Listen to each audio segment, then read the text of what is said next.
The next video is the next installment for the bombing of Darwin, and we're up to Monday, 8th of December. America's been attacked. Mum heard the news on the radio and woke me. It wasn't the Germans, it was the Japanese. Japanese planes bombed American warships at Pearl Harbor, and America has declared war on Japan. So has Australia. Now we have to fight two wars, one against the Germans in Europe and the other against the Japanese in the Pacific. Dad started work early, but I bet he'd heard the news. Mum wanted him home so she could talk to him about what it meant for us living up north. She and I listened to a special radio news bulletin. The attack was a surprise. It started at 8 a.m. Hawaiian time. Within 2 hours, Japanese dive bombers sank 18 American warships, including 5 battleships.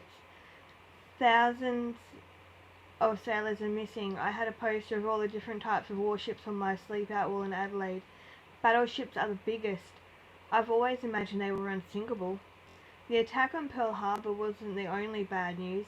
The Japanese also attacked other American bases around the Pacific, including Clark Field Air Base in the Philippines, where 100 American Air Force planes were blown up. Dad's always told me that nobody can beat the Yanks, but it looks like the Japanese have made a good start. Evening. Mum had her job interview this afternoon, and Mr. Bald has agreed to employ her as a casual, starting immediately.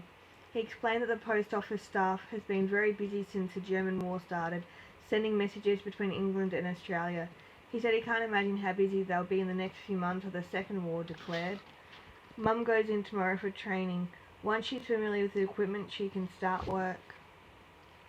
When Dad came home, he and Mum talked about the Japanese raids. There's been new information coming out every hour. Mum said some of the places the Japanese attacked aren't that far north of Darwin, and we could be one of their next targets.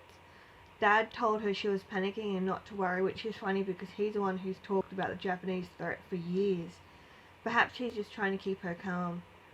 What would they want with this joint? There's nothing here. I sort of understand the war in Europe. We're helping England fight Hitler and the Nazis, who are trying to take control of all the countries in Europe.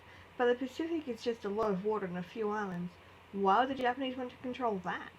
It doesn't seem worth fighting over. Dad explained they want the oil supplies in the Dutch East Indies. Oil is very valuable, son.